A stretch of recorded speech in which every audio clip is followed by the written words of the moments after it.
ഒരിക്കലൊരു ഗ്രാമത്തിൽ ഒരു വലിയ ആൺകുട്ടി ഉണ്ടായിരുന്നു. അവന് കാട്ടിൽ നിന്ന് കുറെ മരങ്ങൾ മുറിച്ച് ഗ്രാമത്തിൽ ഒരുപാട് വീടുകൾ ഉണ്ടാക്കി. പട്ടിണിയിലും മഴയിലും കഷ്ടപ്പെടുന്നവർക്ക് ആ വീടുകൾ കൊടുത്തു. കാലം കഴിഞ്ഞപ്പോൾ ആ കുട്ടി ഒരു ചെങ്ങായിയായി മാറി. മേഘങ്ങളെ വരെ ഊതി പറത്തി നടന്നു പോയി. ഒരു ദിവസം അവൻ മഞ്ഞു മൂടിയ പർവ്വതത്തിലേക്ക് പോയി. അവിടെ മഞ്ഞിൽ ഉറഞ്ഞു കിടക്കുന്ന ബാഹുബലിയിലെ കാട്ടുപോത്തിനെ കണ്ടു.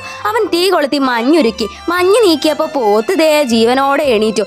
അന്നു മുതൽ അവർ രണ്ടുപേരും സുഹൃത്തുക്കളായി ഒരുമിച്ച് ജോലി ചെയ്യാൻ തുടങ്ങി. പക്ഷെ ഒരു ദിവസം ഒരു പ്രശ്നം വന്നു. ഏത് നേരം മരങ്ങൾ മുറിച്ചുകൊണ്ട് ഭൂമി വരണ്ടു തുടങ്ങി. വെള്ളം കുറഞ്ഞപ്പോൾ അവർ വെള്ളം തേടി പുറപ്പെട്ടു. അവൻ പോത്തിനെ കെട്ടിയ കയറ് മണ്ണിൽ കുത്തി ഒരു വളഞ്ഞും പൊളഞ്ഞും ഒഴുകുന്ന പുഴയെ കുഴിച്ച് വലുതാക്കി. വെള്ളം വേഗത്തിൽ ഒഴുകി ഭൂമിക്ക് ജീവൻ തിരിച്ചു വന്നു. അങ്ങനെ എല്ലാം സുഖമായി പോകുന്നതിന്റെ ഇടയിൽ ഒരു ദിവസം സിറ്റിയിൽ നിന്ന് ഒരാളെത്തി. മരം മുറിക്കാൻ പുതിയ മെഷീനും കൊണ്ടാണ് വരുന്നത്. അത് കണ്ട് വലിയ മനുഷ്യന് മെഷീൻ എടുത്ത് പൊക്കി ചോദിച്ചു, എന്താ അഭിരാമി പറയണേ? മെഷീൻ കൊണ്ട് മരം മുറിക്കേ? അതേടാ, നീ നിന്റെ കോടാലി എടുത്ത് സ്ഥലം വിടാൻ നോക്കെന്ന് പറഞ്ഞു അയാൾ.